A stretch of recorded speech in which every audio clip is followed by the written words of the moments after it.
नमस्कार, सभी बच्चों का स्वागत है आपके अपने YouTube परिवार परिश्रम क्लासेस में। जैसा कि सभी बच्चों के लिए बहुत ही खुशी की बात है कि आज उत्तर प्रदेश पुलिस वैकेंसी का नोटिफिकेशन आ चुका है, जिसके फॉर्म 27 तारीख से ऑनलाइन 28 तारीख से ऑनलाइन होना स्टार्ट हो जाएंगे। इसमें किन बातों को आपको ध्यान रखना है, क्या चीज़ें दी गई हैं, सभी बच्चे परेशान हैं कि क्या एज रहेगी, इन सब बातों पे हम चर्चा करने जा रहे हैं और आपको पूरी जानकारी देने जा रहे हैं। आप ये समझिए कि इतिहास की सबसे बड़ी वैकेंसी है भाई। अभी तक उत्तर प्रदेश में पुलिस की ना तो इतनी बड़ी वैकेंसी कभी आई थी, और मेरी उम्मीद जहाँ तक है ना तो कभी इतनी बड़ी वैकेंसी आएंगी। तो जो बच्चा अब नहीं तो उसी के लिए कभी भी नहीं। ठीक है, तो कमर कस के लग जाइए, आप पढ़ना स्टार्ट कर दीजिए। दुखद बात है कि बहुत ही कम समय दिया गया है फॉर्म ऑनलाइन करने के लिए। मैं सारी बातों पे भी चर्चा करने वाला हूँ। एज रिलैक्सेशन क्या दी गई, क्या नहीं दी गई है, किस जाति वर्ग के लिए कितनी एज रिलैक्सेशन रहेगी, कितनी आयु में छूट मिलेगी, इन सब चीज़ों पे बच्चों मैं चर्चा करने वाला हूँ। ठीक है ना।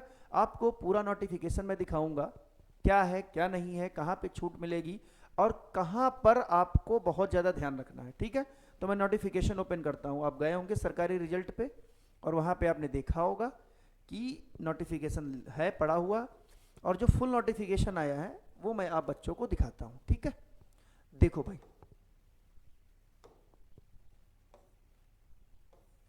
ये नोटिफिकेशन जो आज ही जारी हुआ है, ये नोटिफिकेशन मेरे प्यारे बच्चों आज ही जारी हुआ है, तो मैं इस पे चर्चा करने वाला हूं। देखिए, देखो भाई, सभी लोग देखें। देखो, ये आज ही नोटिफिकेशन जारी हुआ है, दिसंबर 2023, 23 दिसंबर, आज ही की बात है। आज ही नोटिफिकेशन जारी हुआ है। ये ऑफिशियल वेबसाइट है, यहाँ पे उपलब्ध रहेंगी। ठीक है, अब हम आगे बढ़ते हैं। तो देखिए ध्यान से, ये ग्रेड पे वगैरह दिया गया है। पे बैंड 5200 से 20,200, ये तो बात की बात है। खैर 21,700 रुपये के अंतर्गत। ठीक है, आप सभी बच्चे जानते हो उत्तर प्रदेश पुलिस की वैकेंसी बहुत बेहतरीन है। यहाँ पे ये पद दिए गए हैं मेरे दोस्त, देखो सभी लोग। यहाँ पे मेरे प्यारे बच्चों पदों की बात की गई है। तो पदों की क्या बात की गई है, इस पे चर्चा करते हैं। देखो, जो जनरल कैंडिडेट हैं, जो जनरल कैंडिडेट हैं उनमें पद कितने हैं? 24,102 पद हैं। 24,102 पद हैं।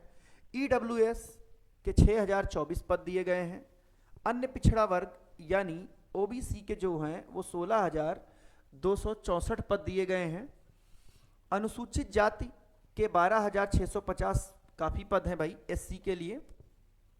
अनुसूचित जनजाति एसटी के लिए 1,204 पद दिए गए। कुल मिला के 60,244।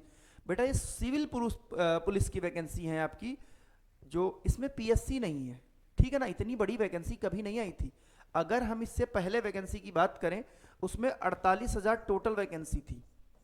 48,000 बेटा टोटल वैकेंसी थी। ठीक है, और इस 48,000 वैकेंसी में शायद 31,000 ही वैकेंसी पुलिस की थी, और बाकी सभी वैकेंसी जो थी 48 से 49,000 थी, बाकी सब वैकेंसी पीएससी की थी। यहाँ पर ये सिविल पुलिस की वैकेंसी है, बहुत बड़ी वैकेंसी है। अगर अभी भी आप सिलेक्शन नहीं ले पाते हो तो भाई इसमें फिर आपकी गलती है, न मेरी गलती है, न गवर्नमेंट की गलती है। ठीक है ना। हाँ, एक समस्या वाली बात है कि जैसे कि बच्चे बोल रहे हैं कि 11 फरवरी को एग्ज़ाम, एक बीच में उड़ती हुई खबर आई थी कि 11 फरवरी को एग्ज़ाम होगा, तो ये पॉसिबल नहीं है। ये किसी भी तरफ से पॉसिबल नहीं है, क्योंकि 11 फरवरी को ही उन्होंने ARO का एग्ज़ाम लगा दिया है। तो दोनों एग्ज़ाम एक साथ हो जाए ऐसा पॉसिबल नहीं है। ठीक है, बट हाँ ये हो सकता कि भाई 11 के बाद 16, 17, 18 या 19, 20, या मैं मान लूँ कि फरवरी में एग्ज़ाम हो जाएगा, तब भी हमारे पास पढ़ने के लिए बहुत कम समय है। ठीक है ना, पढ़ने के लिए बहुत कम समय। बाकी अभी चर्चा करेंगे तो आपको बताएंगे आगे क्यों नहीं एग्ज़ाम हो सकता, या एग्ज़ाम जाएगा तो कहाँ जाएगा, क्या चीज़ें होंगी क्या नहीं होंगी, मैं अभी चर्चा करता हूँ। ठीक है ना। अब इससे पहले देखिए, बोला गया सभी महिलाएं पुरुष सब पात्र रहेंगे, कोई दिक्कत नहीं यहाँ पे। ठीक है, ये क्लियर हो गया होगा। आगे देखो, यहाँ पे ये जो तिथि दी गई है ये बड़ी टेंशन वाली तिथि है भाई मेरे लिए। मैंने जब से देखा है तो मुझे तो ये तिथि देख के बड़ी टेंशन हो रही है कि कैसे क्या होगा। एक तो यूपीपी की साइट, उत्तर प्रदेश की कोई भी साइट हो, अभी आरओ आप लोग देख रहे थे कितनी भयंकर तरीके से बिजी साइट जा रही थी। तो देखिए यहाँ पर क्या बोला गया, ऑनलाइन आवेदन शुल्क जमा प्रारंभ होने की तिथि 27 तारीख है। वैकेंसी आ चुकी, नोटिफिकेशन आ चुका है। 27 तारीख से फॉर्म ऑनलाइन होना स्टार्ट होंगे। 27 तारीख से बच्चे फॉर्म ऑनलाइन होना स्टार्ट हो जाएंगे और जमा करने की अंतिम तिथि 16 तारीख है। अब अगर हम आपसे बात कहें तो ये 5 दिन उधर दे रहे हैं और 16 दिन इधर दे रहे हैं, कुल मिला के 21 दिन दे रहे हैं। अब आप ये बताओ क्या ये लोग करना चाह रहे हैं भाई? 21 दिन का समय दे रहे हैं फॉर्म भरने के लिए और साथ ही साथ ये भी कह रहे हैं कि लगभग 25 लाख फॉर्म होंगे, जो कि पेपर की कटिंग के अकॉर्डिंग बोल रहे हैं लगभग 25 लाख। मेरे अकॉर्डिंग तो 27 लाख फॉर्म जाएंगे। मेरे अकॉर्डिंग अगर जो मेरी गेस है उसके हिसाब से अप्रॉक्स 27 लाख, लगभग 27 लाख फॉर्म भरे जाएंगे उत्तर प्रदेश पुलिस वैकेंसी। बहुत बड़ी वैकेंसी है भाई, बहुत बड़ी, ठीक है ना? क्योंकि मैं तो ये भी कहूंगा कि जितने बच्चे एसएससी जीडी के हैं वो सब के सब स्टूडेंट अब यूपी पुलिस पे लग जाएं। उत्तर प्रदेश पुलिस की वैकेंसी या नौकरी दोनों उससे 100 गुना बेटर है। जो बच्चे मेरे पढ़ाए हुए ट्रेनिंग पे हैं वो बेचारे रो रहे हैं एसएससी जीडी की ट्रेनिंग पे कि सर फंस गए हैं, क्या है क्या नहीं है, तो उससे 100 गुना बेटर है भाई उत्तर प्रदेश पुलिस की वैकेंसी। तो आप बच्चे जो भी एसएससी जीडी की तैयारी कर रहे हैं वो सब यूपीपी में आ जाए।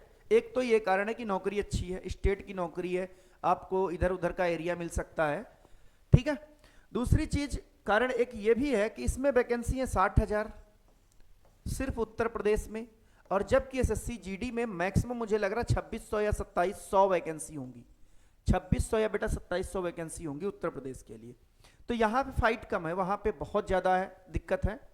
तो यहाँ पे देखिए फिर उसके बाद शुल्क समायोजन या आवेदन का संशोधन की अंतिम तिथि 18 तारीख है, तो उसे आप छोड़ो। आप ऐसा फॉर्म भरना कि संशोधन करने की आवश्यकता ही ना पड़े।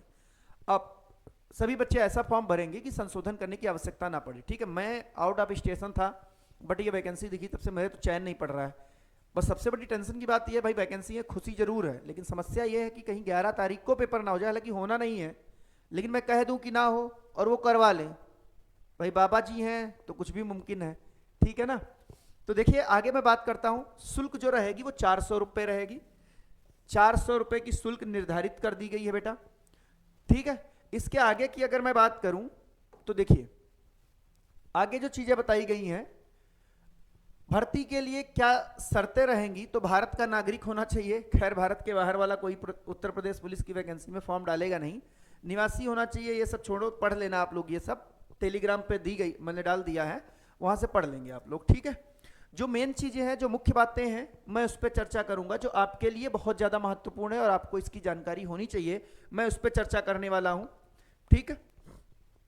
शैक्षिक अर्हताएं, ये देखो आपके काम की चीज है। यहां पे देख लीजिए आप लोग कौन से बच्चे फॉर्म इसमें डाल सकते हैं। तो बेटा शैक्षिक अर्हता विधि द्वारा स्थापित बोर्ड द्वारा 10वीं एवं 12वीं कक्षा उत्तीर्ण या सरकार द्वारा मान्यता प्राप्त उसके समकक्ष अर्हता होनी चाहिए। मतलब 12th के बाद वाली ये वैकेंसी है, 12th होना चाहिए, ठीक है ना, एक ऐसे बोर्ड से जिसको गवर्नमेंट की मान्यता मिली हो, ठीक है। फिर देखो क्या बोला गया है, ये तो खैर शैक्षिक अर्हता है तो सम्मिलित अपीयर्ड अथवा सम्मिलित होने वाले, आगे बात है। तो ये 12वीं क्लास की वैकेंसी है, 12वीं के पास, और यहाँ पे समकक्ष अगर कोई आपके पास डिप्लोमा है, जैसे बच्चों के पास ITI होता है या पॉलिटेक्निक होता है, तो वो भी बच्चे यहाँ पे फॉर्म डाल सकते हैं, ठीक है ना, वो भी बच्चे यहाँ पे फॉर्म डाल सकते हैं। तो ये शैक्षिक अर्हता की बात हो गई। केवल और केवल, ना तो कोई CCC, ना तो कोई O लेवल, कुछ भी डिमांड नहीं है, ना तो NCC, कुछ भी नहीं, ठीक है ना। केवल और केवल 12वीं क्लास आप पास हो तब आप फॉर्म डाल सकते हैं, ठीक है। आगे देखते हैं हम। आगे देखो आपके लिए जो मोस्ट इंपॉर्टेंट चीज है वो क्या है, देखिए देखो ये चीज एक दी गई है, खैर इससे कोई फर्क नहीं पड़ता है, ये बस उन कैंडिडेट के लिए कि अगर आपके पास ये है तो ये सबमिट जरूर कर दीजिएगा। कहां पे फायदा मिलेगा मैं आपको बता दूं। DOEACC कंप्यूटर कोर्स कराने वाली एक संस्थान है। नाइलेट सोसाइटी से कंप्यूटर में O लेवल यानी O स्तर, O लेवल जो प्रमाण पत्र बनता है वो अगर है तो आप लगा दीजिएगा। प्रादेशिक सेना में न्यूनतम 2 वर्ष की अवधि तक सेवा की हो, ठीक है। राष्ट्रीय कैडेट कोर में यानी NCC में भी प्रमाण पत्र प्राप्त किया हो। मतलब ये एक अलग से दे दिया गया, बस इसका कोई खास फायदा नहीं, बस फायदा इतना है कि सपोज करो 2 बच्चे हैं, सपोज करो कि उत्तर प्रदेश पुलिस की मेरिट, भाई आप सभी बच्चे जानते 2 अंकों का 300 नंबर का होता है, और 300 नंबर में मेरिट चली गई सपोज करो 213, जो कि जाने की संभावना रहेगी। ठीक है, मैं अभी बता दे रहा हूँ, जो तैयारी करेंगे इससे ऊपर ही रहना है। ठीक है, तो 213 सपोज करो मेरिट चली गई, 2 बच्चे हैं एक ही मेरिट पे, तो जिनके पास इन तीनों में से कोई एक चीज होगी वो ले लिया जाएगा, बाकी सादा वाला बाहर कर दिया जाएगा। तो ये कुछ खास प्रभाव नहीं डालेगा, ठीक है ना, कोई अनिवार्य नहीं है। आगे बढ़ते हैं। आयु सबसे ज्यादा इंपॉर्टेंट फैक्टर, सबसे ज्यादा कंफ्यूज करने वाली बात। बच्चे बहुत सारे स्टूडेंट ये सोच रहे थे कि आयु में कोई छूट मिलेगी लॉकडाउन की वजह से, बट ऐसा कुछ भी नहीं है। एक भी वर्ष, एक भी माह, किसी भी दिन की छूट नहीं दी गई है। मैं यहाँ पे आपको बता रहा हूँ, देखो आयु में क्या है सीन, कहाँ से कहाँ तक के बच्चे लिए जाएंगे, ठीक है, कितनी आयु ली जाएगी। देखो पुरुष के लिए मैं अभी मेल कैंडिडेट के लिए बात करूंगा, तो देखिए दिनांक 1/7/2023 यानी 1 जुलाई 2023 को 18 वर्ष की आयु प्राप्त कर लिया हो, 18 वर्ष की आयु प्राप्त कर लिया हो वो कैंडिडेट ले लिया जाएगा 1 जुलाई 2023। और 22 वर्ष की आयु प्राप्त ना की हो, मतलब जो एज है वो 18 से 22 साल, जो कि पहले भी थी, उन्हीं शर्तों पे है, 18 से 22 साल जनरल कैंडिडेट की बात है। ठीक है, फिर बोला गया, अब अगर कोई बच्चा ऐसे ना समझ पाता हो तो आप ऐसे देख लो कि अभ्यर्थी का जन्म 2 जुलाई 2001 के पूर्व तथा 1 जुलाई 2005 के बाद ना हो। मतलब समझिए 2005 के बाद ना होने का मतलब ये होता है कोई कैंडिडेट ऐसा ना हो जिसकी डीओबी हो 2 जुलाई 2005, ये बच्चा नहीं लिया जाएगा। ये अभी छोटू है, ये अभी छोटू है, उत्तर प्रदेश पुलिस वैकेंसी के लिए अभी छोटू है। 2 जुलाई, 3 जुलाई, 4 जुलाई या अगस्त 2005 अगर किसी की डीओबी पड़ी है तो वो छोटा कैंडिडेट माना जाएगा, वो अभी 18 साल का पूरा नहीं हुआ है। 2 जुलाई 2001 से पहले किसी की डेट ऑफ बर्थ ना हो, इसका मतलब अगर कोई कैंडिडेट ऐसा है जिसकी डीओबी है 1 जुलाई 2001, वो भी नहीं लिया जाएगा, वो भी बेटा नहीं लिया जाएगा। समझ में आ गई बात? ठीक है, इससे पहले नहीं, अगर क्योंकि इससे पहले आप चले जाओगे तो 22 साल से ऊपर हो जाओगे, और इसके बाद चले गए तो 18 साल से कम रह जाओगे। ठीक है, और एज है हमारी 18 से 22, तो अपनी डीओबी आप इस तरीके से मैच कर सकते हो। जो स्टूडेंट इसके और इसके बीच में रहेगा वो सब एलिजिबल कैंडिडेट हैं जनरल में, वो सब फॉर्म डाल सकते हैं। ठीक है, उसके बाद छूट भी दी गई होगी तो मैं नीचे बताऊंगा अभी। ठीक है, फिर महिला अभ्यर्थी के लिए देखिए ध्यान से, महिला अभ्यर्थियों के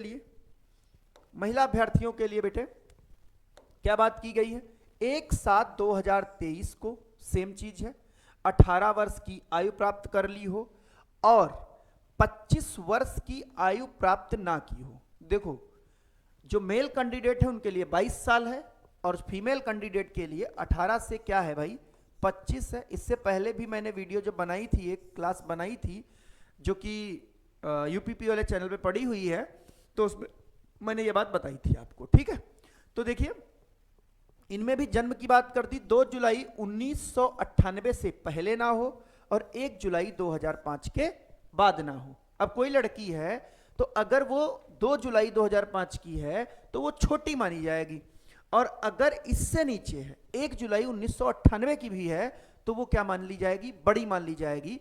तो ये लोग फॉर्म नहीं डाल सकते हैं, ये लोग फॉर्म नहीं डाल सकते हैं। समझ में आई बात? यहां तक का क्लियर हो गया होगा। अब हम चलते आरक्षण पे हैं कि किन वर्ग के लोगों को आरक्षण मिलेगा और किसको नहीं मिलेगा।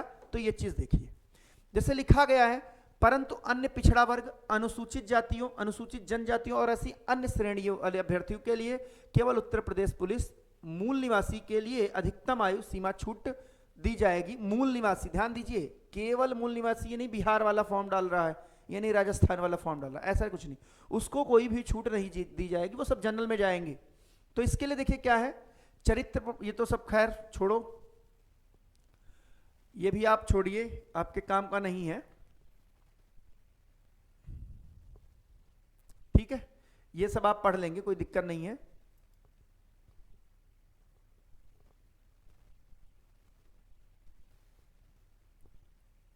उसके बाद एक छूट वाला था, वो कहां है भाई, एक आयु की छूट वाला था, तो मैं यहीं पे बता दे रहा हूं, पता नहीं हो सकता आगे हो, बाकी मैं यहीं पे बता दे रहा हूं। आप सभी बच्चे देखिए, कि देखो अन्य पिछड़ा वर्ग, इसके लिए 5 साल की छूट है, 5 साल की छूट है। यानी जो बात पीछे दी गई थी, जो बात पीछे दी गई थी 2 जुलाई, सॉरी 1 जुलाई, पीछे जो दी गई थी 1 जुलाई 2001, तो इससे से आप 5 माइनस कर दोगे। अगर वो कैंडिडेट ओबीसी का है तो 1996, 1 जुलाई 1996 का कोई स्टूडेंट है वो फॉर्म डाल सकता है, या इससे ऊपर का कोई स्टूडेंट है वो फॉर्म डाल सकता है। ठीक है, ये चीज छूट मिलेगी पिछड़ा वर्ग अनुसूचित जातियों के लिए मिलेगी, यहां पे नहीं मिलती, यहां पे नहीं मिलेगी। ठीक, आगे भी होगा तो मैं बता दूंगा। ठीक है, अब आगे चलते हैं, देखो ध्यान से आगे चलते हैं। देखो भाई, इसके बाद ये सब पढ़ लेंगे आप लोग, ये फुल पीडीएफ हमारे टेलीग्राम चैनल पे पड़ी हुई है, वहां से आप पढ़ लेंगे। ठीक है, बाकी मैं मेन चीजें आपको बता दे रहा हूं। देखिए, लिखित परीक्षा की बात अगर की जाए तो देखो लिखा गया है लिखित परीक्षा, तो कैसी परीक्षा होगी, बीच में चर्चा चल रही थी कि पेपर हाइब्रिड मोड पे होगा, तो वो हाइब्रिड वाइब्रिड सब चला गया है। ठीक है, देखो सिंपल सा है, ऐसे अभ्यर्थियों जिनके आवेदन पत्र प्रथम दृष्टि से सही पाए गए ऑफलाइन लिखित परीक्षा में सम्मिलित होने की अपेक्षा की जाएगी। मतलब जिनका फॉर्म सही है वो ऑफलाइन, कैसा पेपर होगा बेटा, ऑफलाइन पेपर होगा। देखो ये लिखा हुआ ऑफलाइन पेपर होगा, लिखित परीक्षा में सम्मिलित होने की अपेक्षा की जाएगी। ठीक है, पेपर प्रश्न कैसे आएंगे, वस्तुनिष्ठ ऑब्जेक्टिव क्वेश्चन आएंगे जो कि हमेशा से आते हैं, खैर इसमें कोई नई बात नहीं है। लिखित परीक्षा कितने नंबर की होगी, 300 नंबर की होगी, जिसकी समयावधि 2 घंटे होंगी। 300 नंबर का मार्क्स का पेपर होगा और कितने घंटे में आपको करना होगा, 2 घंटे में। क्वेश्चंस कितने होंगे ये भी दिए गए होंगे आपको। देखिए ये देखो लिखा गया कुल कितने प्रश्न होंगे भाई, 150 क्वेश्चन होंगे, 150 प्रश्न होंगे, और एक क्वेश्चन जो होगा वो कितने मार्क्स का होगा, 2 अंकों का होगा। एक क्वेश्चन कितने अंकों का होगा, 2 अंकों का होगा। माइनस मार्किंग होगी, देखो 2 अंक निर्धारित किए गए हैं, और उसके बाद ऋणात्मक कितना 0.5 की माइनस मार्किंग होगी। 0.5 का मतलब यहां पे आधा नंबर, 2 नंबर का एक क्वेश्चन है, अगर आप एक क्वेश्चन गलत करते हो तो आधा नंबर काट लिया जाएगा। इसका मतलब ये 1/4 की क्या हो गई, माइनस मार्किंग हो गई। 1/4 की माइनस मार्क। 4 सेक्शन होंगे, सामान्य ज्ञान, सामान्य हिंदी, संख्यात्मक मानसिक योग्यता मैथमेटिक्स, और ये सामान्य बुद्धिलब्धि, ये सब पूछा जाएगा। ठीक है ना, वही मैथ, रीजनिंग, जीएस, जीके, यही सब पूछा जाएगा। ठीक है, कितने क्या क्वेश्चन आते हैं अभी मैं आगे बताता हूं आपको, कितने क्या क्वेश्चन आते हैं अभी वीडियो के एंड में मैं बता दूंगा कि कितने क्या क्वेश्चन आते हैं। भाई आखिरी में मैं आपको टोटल समझा दूंगा कि अभी तक कितने जो पेपर हुए उसमें कितने कैसे क्वेश्चन पूछे गए, क्या सिलेबस है, वो सारी बातें अभी मैं आपको बता दे रहा हूं। ठीक है, आगे पढ़ते हैं। देखिए ओएमआर बेस होगा, ये तो सभी बच्चे जानते हैं, ओएमआर पर आधारित होगा, प्रश्न कराई जाएगी। ठीक है, अभ्यर्थियों की लिखित परीक्षा के दिनांक एकल प्रणाली में होगी अथवा एक से अधिक पाली अथवा एक से अधिक दिनांकों में विभिन्न प्रश्न पत्र के साथ विभिन्न पालियों में कराई जाएगी। ये क्लियर नहीं किया गया है कि परीक्षा एक ही दिन होगी या 2 पालियों में होगी या 4 शिफ्ट में होगी। जैसे पिछले जो 2 वैकेंसी है उसमें 4-4 शिफ्ट में पेपर कराए गए हैं, तो यहाँ यह क्लियर नहीं किया गया, ये बात की बात है कि क्या होगा क्या नहीं होगा। ठीक है ना, मैं तो चाहता हूँ कि एक में हो जाए तो ज्यादा सही है। चलिए आगे देखते हैं, फिर आगे क्या है भाई, इसमें ये सब आप पढ़ लेंगे, ओएमआर में गलत रहे तो ये सब आप पढ़ लेंगे, कोई दिक्कत वाली बात नहीं, कोई खास नहीं है। ठीक है, उसके बाद अगर हम बात करें जो मेन चीज है, हाँ इसके बाद देखो क्या बोला गया भाई, जब आप ये लिखित परीक्षा पास कर लेंगे, लिखित परीक्षा जब आप पास कर ले, चूंकि मैं खुद उत्तर प्रदेश पुलिस क्वालिफाई बंदा आपके सामने खड़ा हूं, written exam Uttar Pradesh police का मैं 2 बार क्वालिफाई कर चुका हूं। ठीक है, डीबीपीएसटी भी करवा चुका हूं, एक बार रेस भी कर चुका हूं, और फाइनल सिलेक्शन भी हुआ है, बट किसी कारणवश मैं जा नहीं पाया। ठीक है, तो आप समझिए इसका अनुभव मुझे काफ़ी अच्छा है, कोई दिक्कत वाली बात नहीं है। तो इसमें होता क्या, सबसे पहले बेटा पेपर होता है, पेपर के बाद डीबीपीएसटी कराई जाती है। डीबीपीएसटी का यहाँ पे मतलब ये होता है डॉक्यूमेंट्स वेरिफिकेशन कराए जाते हैं। उसमें क्या चीज़ को ध्यान रखना मैं भी बताऊंगा डॉक्यूमेंट वेरिफिकेशन में, क्योंकि बहुत सारे बच्चे मेरे साथ के बाहर हुए थे, मेरे दोस्त कहीं बाहर हो गए थे। ठीक है, उनके डॉक्यूमेंट में कुछ गड़बड़ था। डॉक्यूमेंट में खास करके जो जाति प्रमाण पत्र बनता है वो लफड़ा इस बार हुआ है, वो बहुत बड़ा लफड़ा कराया गया। तो आप समझिएगा ध्यान से कि क्या किन चीजों पे ध्यान रखना है। ठीक है ना बच्चे, तो होता क्या है पुलिस में कि सबसे पहले आप एग्जाम दोगे, जब एग्जाम आप क्वालिफाई करोगे तो डीबीपीएसटी होती है, डॉक्यूमेंट्स वेरिफिकेशन के साथ ही आपकी हाइट मापी जाती है और आपका चेस्ट मापा जाता है, हाइट और चेस्ट। उसके बाद रेस के लिए बुलाया जाता है और रेस के बाद मेडिकल होता है, तब जाके फाइनल सिलेक्शन होता है। इतने आपको जो स्टेप हैं वो पास करने पड़ते हैं, ठीक है। तो ये सब दिया गया है। इसमें आप समझिएगा, मैं जाति प्रमाण पत्र वाली बात करना चाहता हूं। देखो ये फिजिकल एबिलिटी दी गई है। ऊंचाई देखिए क्या बोला गया, सामान्य अन्य पिछड़े वर्ग के लिए, अनुसूचित जातियों के लिए, पुरुष अभ्यर्थियों के लिए 168 सेंटीमीटर ऊंचाई है, जो कि आप बच्चों को शुरुआत से पता होगा।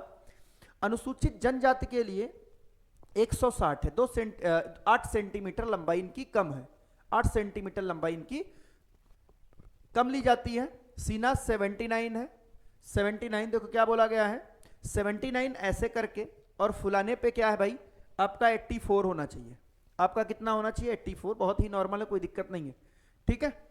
फिर बोला गया अनुसूचित जनजातियों के लिए 77 सेंटीमीटर, अनुसूचित जनजातियों के लिए कितना होना चाहिए, 77 सेंटीमीटर, और कम से कम 82, फुलाने का 5 सेंटीमीटर होता है, कि अभी हम नापेंगे 77, फिर 5 सेंटीमीटर फुला देंगे तो 82 होना चाहिए। ये सीना वगैरह फिजिकल की बात है। तो फिजिकल की बात तो तब होती है ना जब रिटर्न निकले, तो पहले आपका काम ये है कि आप रिटर्न निकालें, ठीक है। फिर अगर महिलाओं की बात की जाए, इसमें जो लंबाई मापते हैं वो 152 सेंटीमीटर, और एसटी के लिए क्या मापते हैं भाई, 147 सेंटीमीटर, लिखा हुआ है 147 सेंटीमीटर होनी चाहिए। लेडीज में क्या है कि सीना नहीं नापा जाता है, सीना नहीं, उसकी जगह पे ये लोग क्या कर देते हैं कि कम से कम 40 किलोग्राम का वजन होना चाहिए। कम से कम बेटा कितना वजन होना चाहिए, लिखा हुआ है 40 किलोग्राम का वजन होना चाहिए, ठीक है भाई, 40 किलोग्राम का वजन होना चाहिए। और 40 किलोग्राम बहुत ही माइनर है, सभी लड़कियां इतनी होंगी, कोई दिक्कत वाली बात नहीं है। उसके बाद अगर हम बात करें शारीरिक दक्षता, रेस देखिए क्या दी गई है, अभिलोकों की संजक्ति के लिए डॉट डॉट डॉट करने के बाद देखो क्या बोला गया, पुरुष अभ्यर्थियों के लिए 4.8 किलोमीटर 25 मिनट में। ये ध्यान दीजिएगा भाई, देखो हमारे कई साथी रेस नहीं निकाल पाए थे, तो आपको अभी नहीं तैयारी करनी है, रिटर्न एग्जाम निकालने के बाद, कोई बहुत बड़ी रेस नहीं है। 4.8 किलोमीटर और शारीरिक कितनी देर में, 25 मिनट में। और जबकि महिलाओं के लिए 2.4 किलोमीटर, जस्ट इसका आधा, जस्ट इसका आधा, और वो भी कितने मिनट में, 14 मिनट में पूरी करनी है, ठीक है ना, ठीक, क्लियर हुआ। उसके बाद आगे बढ़ते हैं, देखिए क्या है। इसके बाद अगर हम बात करें परीक्षा, ये सब ठीक है, चयन की अंतिम योग्यताएं, बोर्ड द्वारा दी गई सूची तैयार नहीं की जाएगी। 2 या 2 से अधिक अभ्यर्थियों के अंक समान होने पे, ध्यान दीजिएगा इसे, 2 या 2 से अधिक अभ्यर्थियों के अंक समान होने के वरीयता प्रदान की जाएगी। जो अधिनियम आर्थिकता के रखते हैं अधिक, ये सब देख लेना, मैंने वही बताया था, जिसके पास ओ लेवल होता वो हो जाता है, जब सेम अंक आ जाते हैं, ये जिसकी एज ज़्यादा होती है वो बेचारा ले लिया जाता है, ठीक है। उसके बाद अगर हम बात करें आरक्षण एवं आयु सीमा की छूट, जिसपे हम चर्चा कर रहे थे, आरक्षण एवं आयु सीमा की छूट, जो मैं पीछे थोड़ा सा शॉर्टली बता गया था, यहां पे देख लीजिए, जो आरक्षण की बात की गई है, किसे मिलेगा किसे नहीं मिलेगा, ध्यान दीजिए। महिलाओं के लिए आरक्षण देखो पहले दिया गया है, ध्यान दीजिएगा, लंबवत एवं क्षैतिज आरक्षण केवल उत्तर प्रदेश के मूल निवासियों के लिए होगा। कोई बाहरी बंदा, जैसे कि मैंने बताया था, बिहार पटना वगैरह का ना डाल सकता, इसमें फॉर्म है, डालेगा तो उसे आरक्षण ना मिलेगा, वो जनरल कैटेगरी में फाइट करे। वो कहां फाइट करे भाई, वो जनरल कैटेगरी में फाइट करे, ठीक है। इसके बाद देखते हैं आगे, देखो क्या बोला गया, महिलाओं के लिए आरक्षण उत्तर प्रदेश शासन के भाग 2 में, देखो क्या बोला गया भाई, यहां पे देखिए रिट के अलावा ये इसमें तो हमारी कोई बात नहीं है। आगे देखो छूट का आरक्षण नीचे आगे दिया है, यहां तो कुछ नहीं भाई है। आगे देखो देखो देखो देखो कहां गए भाई,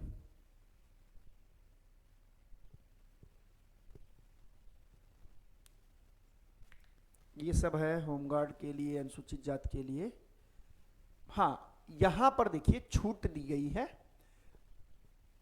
ये देखिए, देखो अनुसूचित जाति के लिए, अनुसूचित जाति के लिए बेटा आयु में कितनी है, 5 वर्ष। एससी कैंडिडेट के लिए 5 साल की छूट है, और आपको इसके लिए जाति प्रमाण पत्र देना होगा। इसके लिए क्या देना होगा, जाति प्रमाण पत्र, वो भी कहां से सत्यापित करा के, जिलाधिकारी या जिलाधिकारी, सिटी मजिस्ट्रेट, उप जिलाधिकारी, तहसीलदार या जिला समाज कल्याण अधिकारी से, ठीक है। ये जाति प्रमाण पत्र आपको बनाना पड़ेगा। 5 साल का आरक्षण है, आप अपनी मैक्सिमम एज से 5 साल कम कर लीजिएगा। आप अपनी मैक्सिमम एज से कितना कम कर ले, 5 साल, तो लगभग 1996 बैठेगा, ठीक है ना। 1 जुलाई 1996। उसके बाद वाले सभी बच्चे 1 जुलाई 1996 या उसके बाद वाले सभी के सभी बच्चे फॉर्म डाल सकते हैं जो एससी कैंडिडेट है। ठीक है, जो कौन से कैंडिडेट है बेटा? एससी कैंडिडेट है। इसके बाद अगर हम बात करें, अनुसूचित जनजाति के लिए भी 5 वर्ष का आरक्षण है। अनुसूचित जनजाति के लिए भी कितने वर्ष का आरक्षण है? 5 वर्ष का आरक्षण है। अन्य पिछड़ा वर्ग यानी ओबीसी के लिए भी 5 साल का आरक्षण है, सब सेम चीज है। ईडब्ल्यूएस के लिए कोई आरक्षण की यहां पर बात नहीं की गई है, ठीक है ना। जो इकोनॉमिकली वीकर सेक्शन है उसके लिए कोई भी आरक्षण की बात नहीं की गई है, ठीक है। इसके बाद अगर हम बात करें, स्वतंत्रता संग्राम सेनानी के लिए भी कोई आरक्षण की बात नहीं की गई है, होना चाहिए। भूतपूर्व सैनिक के लिए 3 वर्ष के और स्टार मार्क भी लगा, जिस हिसाब से हो देख लेना आप, ठीक है। ये सब पढ़ लेना, हमारे लिए ये सब नहीं है, कौन हमारे पास होमगार्ड पढ़ने आएंगे, है ना। उसके बाद आगे बढ़ते हैं।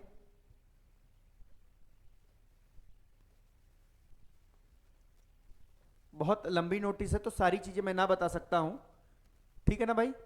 सारी चीजें नहीं बता सकते हैं, जो जिसके काम का वो पढ़ लेगा। पूरी नोटिस पड़ी हुई है, बस जो सबके लिए है वो मैं बता रहा हूं, ठीक है।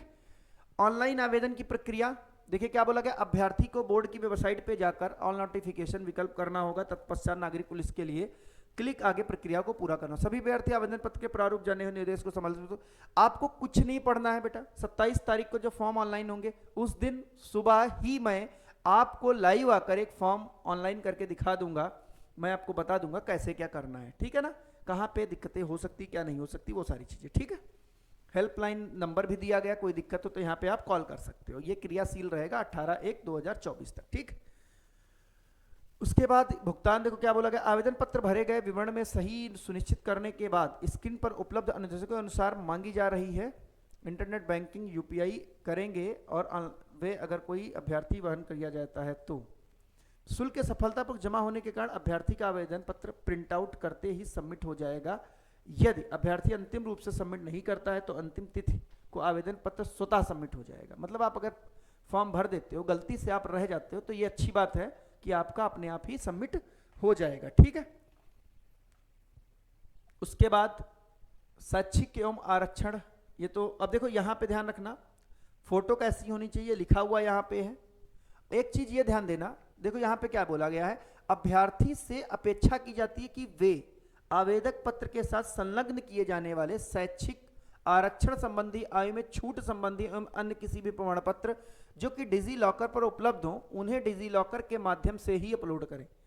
तो ये नॉर्मल बात है, इससे कोई मतलब नहीं। अगर आपका कोई भी प्रमाण पत्र डिजी लॉकर पे है, ठीक है, तो वहीं से अपलोड करें, उनकी प्रति स्कैन कर अपलोड कर दें, ठीक। ये गवर्नमेंट मानती है कि डिजी लॉकर, जैसे इस टाइम स्कॉलरशिप वाला डिजी लॉकर चल रहा है, तो सेम चीज वही है कि वो चाहती है कि हम लोग बस डिजिटल हो जाए, डिजिटल इंडिया मोदी जी चाहते हैं, तो बस धीमे धीमे चीजें ला रहे हैं, ठीक है। फोटोग्राफ एवं हस्ताक्षर, देखिए आवेदन पत्र के सूचनाओं के अतिरिक्त फोटो एवं हस्ताक्षर अलग अलग होने चाहिए, नहीं कि एक ही में कर दूं, एक में नहीं। फोटो पे कोई डेट नहीं पड़ेगी। अभ्यर्थी अपनी रंगीन फोटो उपलब्ध कराएं, ठीक है ना, अपनी रंगीन कलर्ड फोटो आप लगवाएंगे। ध्यान दीजिएगा, फोटो जब आप लगाओगे तो अच्छी फोटो हो, यहां से यहां तक चीजें दिखे, यहां से यहां तक चीजें स्पष्ट दिखे, दोनों कान दिखने चाहिए सेम ऐसे खड़े होके, तब आप फोटो खिंचवाओगे। फोटो 6 माह से पुरानी नहीं होनी चाहिए, ताकि आप जब पेपर देने जाए तो वहां का जो इन्विजिलेटर होता है, जो चेकिंग करने वाला हो, तो आपको पहचान सके। ऐसा नहीं कि आप अभी हो एकदम क्यूट और बाद में बन जाओ गुंडे टाइप के, दाढ़ी वाड़ी रखवा लो, ठीक है ना, ऐसा नहीं होना चाहिए, ठीक है।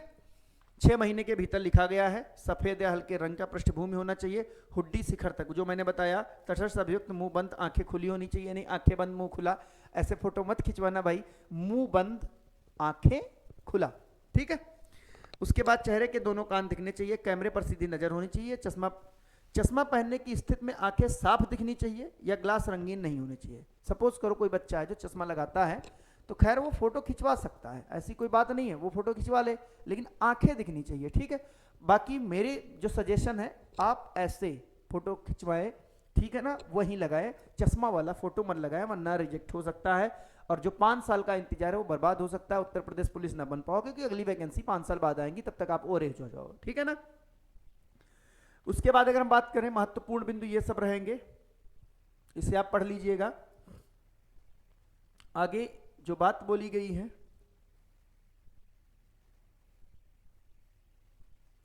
ये लिखित परीक्षा पाठ्यक्रम हो गया, ध्यान दीजिए। ये लिखित परीक्षा जिसमें सामान्य ज्ञान है, इसकी मैं चर्चा अलग से ही कर दूंगा, क्या सिलेबस है, क्या क्या टॉपिक है। इसका एक छोटी सी क्लिप 5 मिनट की मैं बना के डाल दूंगा, वहां पढ़ लेना। बाकी सामान्य ज्ञान है और सामान्य हिंदी है, रीजनिंग है और क्या है, मैथमेटिक्स है। वही 4 चीजें पूछी जाएंगी, सिंपल लेवल, कोई दिक्कत नहीं है। ये सब वही है, आपका रीजनिंग में ही आ जाता है, मेंटल एप्टीट्यूड, आईक्यू लेवल, ठीक है। ये सब रीजनिंग वगैरह है, इसमें कोई दिक्कत वाली बात नहीं है। एक चीज कहीं पे रह गई है भाई, उसे मैं ढूंढ रहा हूं।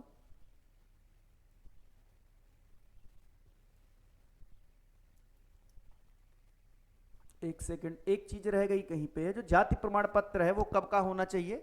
इसमें बहुत सारे बच्चे बाहर हो जाते हैं, क्योंकि मोस्ट ऑफ देम जो जाति प्रमाण पत्र बेटा मांगा जाता है, मैंने कहीं पे देखा था, कहीं मिस हो गई है, जो जाति प्रमाण पत्र बच्चे मांगा जाता है वो 3 साल तक वैलिड रहता है। बट इस वैकेंसी में ऐसा इन्होंने नहीं किया है, इस वैकेंसी में बेटा ऐसा इन्होंने नहीं किया है। जाति प्रमाण पत्र जो है वो कब से कब तक होना चाहिए, मैं अभी आपको दिखा रहा हूं, इसमें लिखा गया है। कहां चले गए भाई,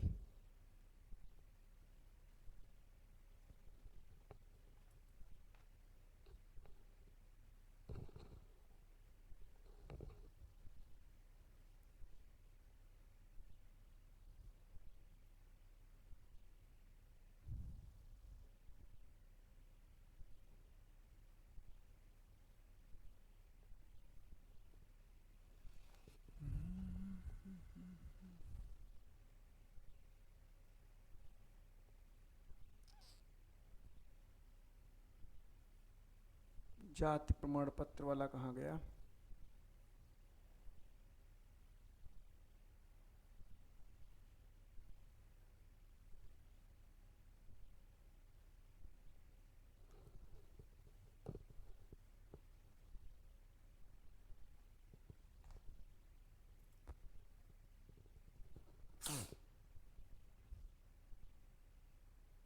चलिए इसमें आप देख लीजिएगा, बाकी जो जो मुझे पता मैं बता दे रहा हूं भाई। इसमें देख लीजिएगा, जो जाति प्रमाण पत्र आप सभी बच्चे नया बनवाएंगे, मैं आपको बता दे रहा हूं, सभी लोग जाति प्रमाण पत्र जिनको आरक्षण चाहिए जाति के आधार पे, वो सब न्यू बनाएंगे। और वो आपका इधर ही या तो फरवरी का बना हुआ रखा हो वो आप लगा सकते हो, फरवरी का बना हुआ रखा हो वो आप लगा सकते हो, ठीक है ना। इससे पहले का है तो मैं यही आपसे कहूंगा कि आप बच्चे नया बना लेंगे, अगर रहेगा तो मैं इसे हाईलाइट करके आपके टेलीग्राम ग्रुप पे डाल दूंगा, पता नहीं कहाँ खो गया है, ठीक है, मुझे मिल नहीं रहा, 26 पेज की पीडीएफ है, ठीक है। फरवरी के बाद का ही होना चाहिए। तो एक चैलेंजिंग ऑप्शन है कि जाति प्रमाण पत्र बनवा के आपको फॉर्म भी ऑनलाइन करना है, 3 दिन की छुट्टी भी है, तो आप लग जाओ, कल से अपने आउटसोर्सिंग पे लग जाइए। सिलेबस क्या रहेगा तो आप सभी बच्चे जानते हैं, मैथ रहती है, रीजनिंग रहती है, जीएस रहती है और हिंदी रहती है। तो अगर मैं बात करूं इनका जो सिलेबस है, मैथ के 37 क्वेश्चन, रीजनिंग के 38 क्वेश्चन, जीएस के 38 क्वेश्चन और हिंदी के 37 क्वेश्चन, ये इनके द्वारा दिया गया सिलेबस ये रहता है। बट ऐसा होता नहीं है, बट ऐसा बेटा होता नहीं। मैथ के क्वेश्चन हाईएस्ट जो अभी तक पूछे गए वो 20 पूछे गए हैं, 19 भी रहते हैं, 17 भी रहते हैं, 18 भी रहते हैं, हाईएस्ट 20 पूछे गए हैं, ठीक है।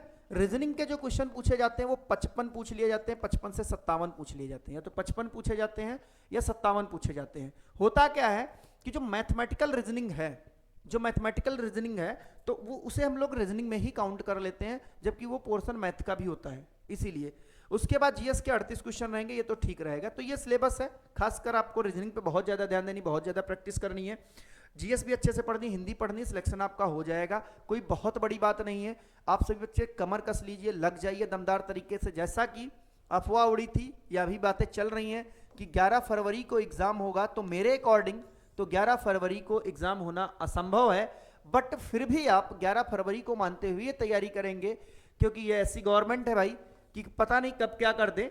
मान लो 11 को ना करवाती है, आरओ का पेपर पहले से लगा रखा है, तो पता नहीं आरओ तो मान लो आरओ तो टलेगा नहीं, मुझे जो लग रहा है। तो 11 फरवरी को एग्जाम अगर ना हुआ तो बहुत ज्यादा मान लो आगे बढ़ा दिया तो 17-18 फरवरी निकल गए या मार्च भी निकल गए, तब भी हमारे लिए कुछ नहीं है, ठीक है। हम 11 फरवरी मान के तैयारी करेंगे अच्छे से, सभी बच्चे बेहतरीन तरीके से। और हम भी आपको फ्री यूट्यूब पे, इसी लिंक पे, इसी चैनल पे आपको फुल बैच फ्री पढ़ाया जाएगा, जो बैच आपका मंडे से स्टार्ट हो जाएगा, ठीक। ठीक है ना, सभी बच्चे लग जाइए, सभी बच्चों को तहे दिल से धन्यवाद, नमस्कार, and for UPP vacancy best of luck, thank you.